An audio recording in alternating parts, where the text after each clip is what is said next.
Agora, no Jornal da Manhã, entrevista. São 7h55, faltam 5 minutos para as 8 da manhã. Boa quinta-feira para você.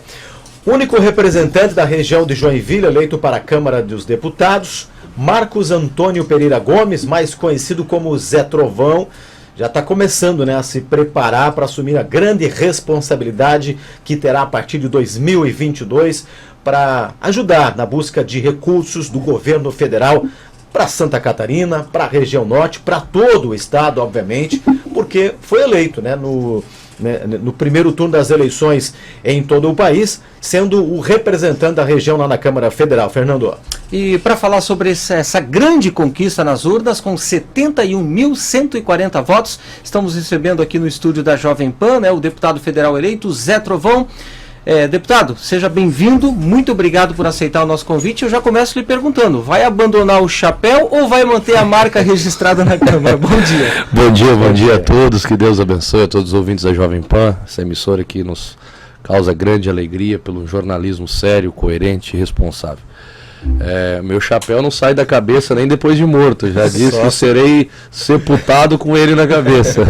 Só se quiser uma briga, né, deputado? Só se quiser arrumar uma briga muito grande comigo. Isso aqui, na verdade, faz parte da minha raiz, faz parte da minha vida, o chapéu nunca foi um símbolo de um personagem.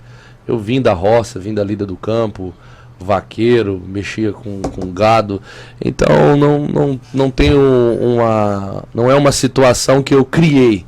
Então faz parte da minha vida. Agora eu estou fazendo coleção de chapéu, porque eu sempre ganho um chapéu ou outro, então o pessoal bem manda o chapéu de presente. Falei, cara, mas tem aqueles que eu gosto muito. Tem o meu primeiro chapéu que tá guardadinho, já não tem mais condições de uso, tá bem velhinho, mas tá lá, um dia ainda vou deixar ele enquadrado lá no meu gabinete. Troféu, certamente. Muito bem. Deputado, a sua liderança começou então a ser construída, desde a paralisação dos caminhoneiros lá atrás, em 2018. Depois o senhor foi se envolvendo, com as questões então de defesa do governo federal, com críticas ao STF, que lhe causaram inclusive até uma prisão. E agora então o deputado eleito, pediu então que a justiça lhe conceda a liberdade para não precisar mais usar a tornozeleira eletrônica para poder exercer essa função. Olhando um pouquinho para trás, deputado, a tua trajetória, o senhor já vinha exercendo uma carreira política partidária, já se via fazendo isso, como é que foi? Na verdade, eu sempre fui ativista, um cara que acredita em algumas coisas que são necessárias para o bom andamento de algumas categorias, exemplo a minha dos caminhoneiros. Então em 2018 a gente comprei a maior briga da minha história, que foi na maior greve já vista no Brasil. Dali eu me afastei um pouco porque a gente teve algumas decepções com algumas lideranças que se diziam lideranças e que no final acabou nos traindo. Dali eu toquei minha vida para frente. Em 2020 eu tive que me posicionar novamente com relação à questão dos caminhoneiros, e isso acabou tomando uma repercussão muito grande. Então eu sempre tive um ativismo muito assíduo. Nunca sonhei em ser político, nunca quis concorrer a nenhum cargo eletivo. Muito pelo contrário, eu sempre fui um cara completamente esquivo da política. Eu sempre critiquei muito a política e dizia que a política não era lugar de homem sério. E até que um dia eu descobri que a política é lugar de homens sérios, não é lugar de vagabundo. Então a gente acaba criando uma situação que eu me obriguei a concorrer às eleições, porque eu disse, se eu continuar aqui me omitindo, alguém vai ocupar aquela cadeira e talvez essa pessoa não tenha as mesmas intenções que a gente. Eu sou uma pessoa que tenho um coração muito pautado sobre Deus, pátria, família, mas eu também conheço todas as necessidades do meu estado, então eu sei que eu preciso estar em Brasília para correr atrás de trazer os verdadeiros benefícios para Santa Catarina. Quando o senhor fala, deputado, que o senhor se posiciona lá em 2022, em 2020, é natural que a partir desse momento o senhor acaba sendo alvo de muitas críticas, o senhor virou notícia em todo o Brasil, o senhor teve que sair do país e tudo mais, e muito se ouvia em alguns momentos o seguinte: Zé Trovão está na defesa dos caminhoneiros lá em Santa Catarina, mas eu não sei nem se o Zé Trovão é caminhoneiro ou trabalhou como caminhoneiro. E aí, qual é a resposta que o senhor pode dar para o ouvinte em relação a essa dúvida que o ouvinte possa ter ainda? Essa resposta é simples. Eu sou caminhoneiro, Quem me conhece em Joinville, fiz parte uma das maiores empresas, uma multinacional aqui de Joinville, que é a Consul. Trabalhei ali, todo mundo dentro da Consul me conhece. Trabalhei muito tempo, a gente fazia através da cooperativa Coopercargo, né, que é uma cooperativa nossa aqui de Joinville. Então, quem me conhece do trecho sabe que eu sou caminhoneiro. Normalmente, quem fala que eu não sou caminhoneiro? Uns idiotas de uns youtubers aí que se dizem de direita. Inclusive, tem um que... eu iniciei o processo contra ele e abandonei. Disse, não vamos fazer, não vale a pena. Então, por difamação e calúnia. Eu tenho uma vida, eu sou conhecido na estrada, então não preciso ficar provando. Lá atrás ainda provei, postei fotos, postei vídeo, postei a minha habilitação, mostrei lá a habilitação A, E, né, que eu tenho habilitação para moto e para caminhão. Aí uma hora eu disse assim, cara, que adianta eu ficar discutindo com quem só quer difamar? As pessoas só querem difamar, as pessoas só querem falar coisas inverídicas. Então, se eu for ficar dando atenção para isso, eu vou ter que processar um monte de gente, vou ficar perdendo tempo com isso. Eu não quero nada disso, não preciso do dinheiro desses bandos de maluco aí. Então eu decidi, toda vez que alguém fala, o Zé Trovão nunca foi caminhoneiro, isso aí, nunca fui, nunca dirigi um caminhão, tá tudo certo. O Zé Trovão enganou os caminhoneiros, isso aí, enganei os caminhoneiros, tá tudo certo. Porque quem me conhece sabe que isso não é verdade. Então não preciso provar isso para quem não quer saber. Eu acho que quando a pessoa tem interesse em conhecer a sua vida, ela te dá o benefício da dúvida. Eu dou o benefício da dúvida para todos. Exemplo, eu passei por 3 assessorias no começo da pré-campanha e campanha. E eu dei o benefício da dúvida para todos que me acompanharam. E todos me traíram. Todos criaram em algum momento, não vou dizer todos, né, mas os que não estão mais no corpo. Todos criaram uma situação ruim. Alguns me traíram feio, outros criaram uma situação desagradável para o meu trabalho, outros criaram um dissabor. Eu tinha, por exemplo, eu cheguei a um momento das pessoas ligaram para mim e disseram assim, cara, eu não consigo mais falar com a tua assessoria, os caras não respondem mal educado, não sei o quê. E eu disse, cara, mas os caras estão sendo pagos para... Então assim, eu disse, desculpa, cara, eu não sabia, eu tô dando o benefício da dúvida, porque o benefício da dúvida é válido para todos. E é assim que eu faço na minha vida. A minha vida sempre foi essa. Hoje eu tenho uma equipe muito boa ao meu lado, pessoas boas, pessoas decentes, pessoas que querem trabalhar. Por quê? Porque a gente teve que em algum momento ir fazendo a separação do joio e do trigo. Então a minha vida sempre foi pautada em cima disso. Eu sempre vou dar o benefício da dúvida. Então quem está do outro lado, que duvida do Zé Trovão, a primeira coisa que deveria fazer é dar o benefício da dúvida. Exemplo agora, eu nunca me intitulei líder de caminhoneiros. Nunca. Agora eu digo para todos, em todos os lugares que eu vou, eu sou o único representante eleito dos caminhoneiros no Brasil. Agora a minha obrigação é chegar em Brasília e fazer pelos caminhoneiros aquilo que eu acredito como fundamento para o transporte. Ponto final. Mas eu nunca vou me chamar de liderança de caminhoneiro, eu nunca vou dizer que sou isso ou que sou aquilo. A liderança a gente não precisa dizer que ela é, a gente exerce ela através das nossas atitudes. Na semana passada o senhor esteve em Brasília, né, em uma reunião com a equipe do PL e outras lideranças também eleitas. Teve uma conversa com o presidente Jair Bolsonaro. O que está sendo planejado agora para esse segundo turno que ainda não foi posto em prática, deputado? Olha, o presidente Bolsonaro foi muito claro para todos nós. O que nós temos que fazer é reverter os 30 milhões de votos que deixaram de ser exercido na urna no último dia 2. Os mais de 1 milhão de votos de Santa Catarina que absurdamente as pessoas ainda não entenderam o tamanho de uma responsabilidade de um voto na urna, o quanto isso é importante, o quanto isso é necessário. O presidente deixou muito claro uma coisa: aqui não se fala sobre fraude, aqui não se fala sobre urna, aqui nós vamos falar sobre pessoas que não votaram.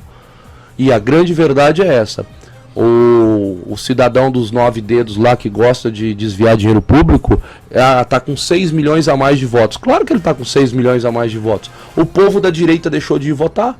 E eu estou dizendo para ti porque eu cansei de ouvir isso. Ah, não, eu não fui votar, eu estava meio ocupado, eu sabia que eu achei que o Bolsonaro ia ganhar no primeiro turno. Eu fui numa reunião que o cara disse assim: cara, vocês estão preocupados com o Bolsonaro à toa, o Bolsonaro vai fazer 100 milhões de votos. Eu falei, não vai, não é assim que funciona. Eu falei, e isso aí vai criar um problema para o Brasil. E foi dito e feito, criou um problema para o Brasil. Você deu a um cara que não deveria nem estar concorrendo à eleição a oportunidade de chegar no segundo turno. Isso daí é para o brasileiro aprender que se esse cara entrar no poder, ele vai devastar com o Brasil. Ele já falou tudo o que ele vai fazer. Ele já deixou claro. Então eu não consigo entender a cabeça da pessoa que deixa de exercer o seu direito constitucional. Aí depois reclamam. Ah, porque o voto. Aí agora eu começo a dizer o seguinte: eu acho que o voto deveria ser obrigatório. Eu acho que a multa deveria ser pelo menos uns 5 mil reais. Porque quem sabe assim você não vai. Porque, pô, a multa é 3 reais. O cara parece que olha pra aqui e diz assim: ah, eu não vou votar, é 3 reais a multa. Cara, nós não estamos falando de multa. Eu ouvi isso de uma pessoa. Incentiva, Eu ouvi isso. incentiva a abstenção. A abstenção. E assim, ó, sejamos sinceros, se o Brasil tiver mais pessoas interessadas em ter esquerda no poder do que pessoas que queiram a direita no poder, nós temos que respeitar. Agora, é um absurdo chegar ao ponto que chegou de falar em 50 milhões de votos para a esquerda. É um absurdo isso. Pô, nós somos 80% da população brasileira é cristã. Aonde que estão esses 80% desses cristãos? Aonde eles foram na eleição? Não foram, né? Não foram, porque se você pegar aqui no dia 2, tava tudo parado, final da tarde aqui, ó, a 280, o pessoal voltando da praia.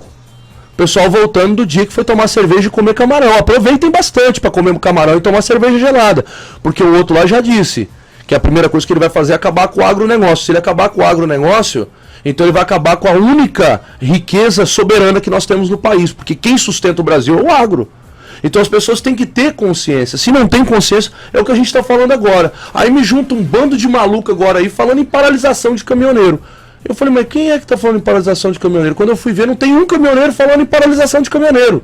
Quem está falando é um povo maluco aí, tudo cabeçudo, que acha que pode falar o que quer usar a categoria dos caminhoneiros como massa de manobra, dizendo que isso, não, porque nós precisamos do voto em cédula. Voto em cédula, cara? Quando foi para conseguir aprovação no Congresso, nós não conseguimos. Por quê? Porque alguém foi lá e cometeu um ativismo judicial, político. Né? Alguém do judiciário cometeu um ativismo. Agora que nós estamos na reta final, os caras estão querendo inventar isso porque tem que ser em cédula. Não tem que ser em cédula, cara. Tu tem que convencer as pessoas que não tiveram vergonha na cara de ir lá e votar, pô, faz o que é certo. Ah, mas eu não gosto do Bolsonaro. Tá, mas você gosta do Lula? Não, o Lula eu odeio. Eu cansei de ouvir isso das pessoas. Eu não voto no Bolsonaro, eu não gosto do Bolsonaro. Tá, mas você vota em quem? No Lula? Não, que Lula, seu maluco? Esse cara é um bandido, esse cara não sei o quê. Então, pera lá, irmão. Se tu sabe que o Lula é a pior opção, vote na menos pior. Qual que é o menos pior, então, pra você? Ah, o menos pior é o Bolsonaro. Então vote no Bolsonaro. Tire da mão desse maluco, desse ex-condenado aí, esse descondenado, a possibilidade de ser presidente do Brasil de novo, pô. 8 horas com 8 minutos. Deputado, queria voltar um pouco num ponto que o senhor comentou agora há pouco, que é o seguinte: vou trabalhar lá em Brasília, defender inclusive a pauta, as reivindicações dos caminhoneiros, e além desse ponto que o senhor já explicou, o que é prioridade para a região de Joinville, falando especificamente da nossa região, que o senhor pretende brigar, no bom sentido da palavra, lá em Brasília? O que o senhor já sabe que é demanda e que precisamos, né, de um coro lá em Brasília para que venha investimentos para cá, venha recursos do governo federal para a região de Joinville? Olha, a primeira situação de Joinville é que nós estamos passando já há muito tempo, né? Isso não é fácil. É a questão da infraestrutura joinvilense. Nós temos aí muitos quilômetros dentro de Joinville sem asfalto, sem ter a devida atenção, e isso é uma situação que faltou recurso, não tem. Hoje, nessa reunião que eu tive com o prefeito Adriano, nós estávamos falando sobre isso. O prefeito Adriano está tentando já há alguns meses um empréstimo de 200 milhões de reais para fazer alguns asfaltos aqui em Joinville. Então essa infraestrutura é importantíssima, mas nós temos um problema que nós vamos começar, e eu já tô só esperando passar o segundo turno, que daí eu já quero começar a estar de segunda a sexta em Brasília, que meu mandato será de segunda a sexta em Brasília. Sábado e domingo eu venho para o Estado para cumprir as demandas do Estado. Ao contrário do que alguns fazem hoje. Ao contrário, eu tenho que estar lá em Brasília para trabalhar. Fui eleito para estar em Brasília e quero estar lá de segunda a sexta acompanhando as questões ministeriais, passando por toda aquela situação para a gente estar sempre atento ao que acontece em Brasília. E a questão da saúde, nós precisamos urgentemente rever a situação do SUS, que precisa ser modificado, tá? Nós estamos com um atraso muito grande na questão do SUS, hospital regional precisando de toda a assistência, porque o problema do hospital regional é que sufocou sufocou porque a gente recebe muita gente de fora. Então, a gente precisa trazer investimentos para dentro do Estado e vou lutar muito pelo novo Pacto Federativo para que os nossos impostos permaneçam dentro do nosso Estado. Nós somos um Estado que produz demais, nós temos uma bela arrecadação, mas infelizmente nosso dinheiro vai para Brasília e para voltar, meu país dá trabalho. Então eu vou estar em cima disso. E a questão da educação, foram 14 novas mil inscrições no sistema educacional de Joinville. Joinville está sendo assim, recebendo muita gente da extrema pobreza, tem gente vindo de fora porque Joinville se tornou a melhor cidade, sempre foi, né? Mas agora foi eleita a melhor cidade para se ver do Brasil, e isso, querendo ou não, atrai olhares de pessoas que estão passando dificuldades. Nada contra o Joinville, eu estava vindo para cá, até escutando, nós temos 10 mil vagas de emprego hoje disponível no mercado. Santa Catarina não sofre com falta de emprego, nós sofremos por falta de mão de obra especializada. Então nós temos que focar em tudo isso, que são de início a primeira questão, né? Que é a primeira parte, assim, para a gente dar um fôlego para Santa Catarina, para dentro de Joinville, e colocar Joinville dentro do marco segurança. Sobre a saúde, deputado, bem rapidinho. OS no Hospital São José, o senhor é a favor, o senhor concorda? Qual a avaliação do senhor? Olha, a do OS. O que acontece? Eu sempre fui um cara muito leigo na parte da saúde, eu pedi agora para minha equipe fazer todos os levantamentos da questão da saúde, para que eu possa entender. Eu não quero ficar falando sobre coisas que eu não domino. Porque quando a gente fala sobre coisas que a gente não domina, a gente fala bobagem. E falar bobagem como um deputado federal é uma coisa que eu não quero. Nós temos que ter responsabilidade com as nossas falas, porque hoje eu sou um cara que represento mais de 70 mil pessoas. Então eu pedi para minha equipe agora fazer um levantamento completo sobre a questão da saúde aqui e do hospital regional. Nós precisamos de uma vez por todas dar um jeito no hospital regional. Ele precisa de atenção. Se eu não me engano, o hospital regional está com um déficit de 20 milhões. Se eu não me engano, por mês, alguma coisa assim. Então, para que eu não fale alguma coisa e amanhã ou depois eu seja cobrado por isso, eu prefiro receber todas essas informações, essas solicitações que eu fiz, para a gente falar, não, o problema do regional está aqui, a solução para o regional está aqui. Né? Porque não adianta só falar do problema, tem que ter uma solução em mãos. Então, o senhor se refere ao regional, o hospital que é administrado pelo governo do estado? Sim, isso mesmo. O São José nós já tínhamos no ano passado, só em folha, né, mais de 14 milhões de reais com folha de pagamento. Sim. Um custo altíssimo. Já passou disso. Já passou, né? Já passou disso. Deputado, João 8,32, conhecereis a verdade vos libertará. Depois de tudo que o senhor passou, essa verdade veio à tona através da quantidade de votos que o catarinense depositou a confiança no senhor? Eu digo sempre que sim, eu digo sempre que enquanto alguns poucos queriam difamar, o povo catarinense mostrou a verdade, né? O povo catarinense disse, olha, não é nada disso que eu penso sobre esse cara, não é nada disso que eu acredito sobre esse cara. Então nós precisamos definitivamente acreditar nessa palavra que vem de encontro desde a campanha do presidente Bolsonaro em 2018. João 8,32 é a verdade do mundo. Toda vez que você conhecer a verdade, ela vai te libertar. Então as pessoas depositaram esse voto, e isso para mim me deixa muito feliz ao saber que as pessoas não acreditam em palavras de terceiros, elas procuram conhecer as atitudes daqueles que tanto falam mal. Eu sempre digo o seguinte, quando alguém fala muito mal de outra pessoa, é bom você dar uma olhadinha na vida daquela pessoa, porque às vezes cria-se um complô, cara, parece que é uma coisa mais louca do mundo, as pessoas criam uma narrativa, essa narrativa vira verdade, e essa verdade, o Bolsonaro diz, né, 1 milhão de vezes que você professar uma mentira, ela se torna verdade. Então, João 8,32 resume a minha vida hoje. Deputado, para a gente finalizar, né? A conversa está tão boa, o tempo está voando, está passando rápido. O senhor é o único representante, né, da nossa região lá na Câmara dos Deputados. E aí é natural que os prefeitos virão atrás do senhor, pedindo apoio, pedindo ajuda, recursos e tudo mais. Então vai ser uma pressão danada no bom sentido da palavra, né? De que forma que o senhor vai lidar com toda essa pressão para atender as demandas dos prefeitos aqui da nossa região?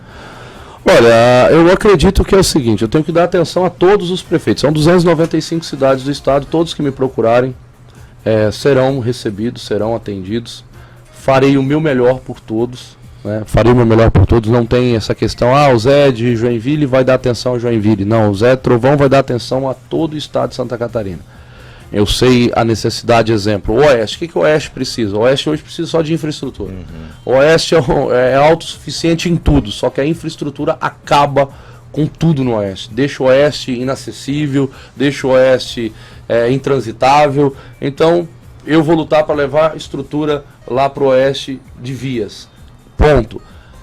As outras cidades, a gente vai falar. O sul do Brasil. O sul do Brasil é mal assistido na questão do turismo. Nós precisamos colocar a parte do sul ali no seu marco. Tem lugares do sul ali que são inabitados, que são lugares que não receberam uma visita, que não teve um recurso. Que não...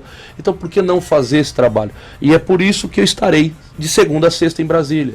Para fazer toda essa articulação. Para estar preocupado com... É muitos lugares, são muitos quilômetros quadrados para você assistir. Então, a questão agora todos que me procurarem serão bem atendidos, né? Não posso dizer que a gente vai resolver o problema de todo mundo. Não tem uma varinha de condão. Mas o que eu puder fazer por cada prefeitura, por cada vereador, a gente estará sempre com as portas abertas. Deputado, muito obrigado pela sua presença, por atender aqui a equipe de reportagem do Jornal da Manhã da Jovem Pan, desejar muito sucesso, né, e que com certeza as portas aqui do Jornal da Manhã estão sempre abertas para o senhor trazer novidades e de preferência notícias boas lá de Brasília para a nossa cidade. Eu que agradeço, que Deus abençoe ao Grupo Jovem Pan, que Deus abençoe essas figuras aqui emblemáticas do Jornal da Manhã, que vocês continuem fazendo esse jornalismo, que vocês nunca se percam. Eu peço para todos, pelo amor de Deus, gente, continue dando notícias. Quando tiver que falar mal do Bolsonaro, fale. Quando tiver que falar bem, fale. Mas não busque um lado para si, porque isso... Eu digo como parlamentar, eu não tenho um lado. O meu lado é o Brasil. A minha bandeira é brasileira. Eu vou defender aquilo que é certo. Então, parabéns pelo jornalismo que vocês fazem aqui. Muito obrigado pelo convite. A todo joinvilense, eu queria deixar aqui quem quiser acompanhar as minhas redes sociais. Agora tem as minhas redes oficiais. Zé Trovão, deputado, Instagram e todas as outras redes aí. Pode nos acompanhar lá para saber dos nossos passos. Eu deixo tudo lá, sempre os informativos. Eu quero fazer um mandato sempre próximo com as pessoas. Nos próximos dias nós vamos começar a montar o Conselho Catarinense, que é uma promessa de campanha minha.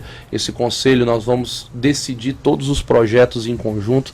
Então, para todos que puderem acompanhar lá, @Zé Trovão, deputado. Grande abraço a todos, muito obrigado. Deputado, muito obrigado, sucesso, os microfones da Jovem Pan sempre à disposição.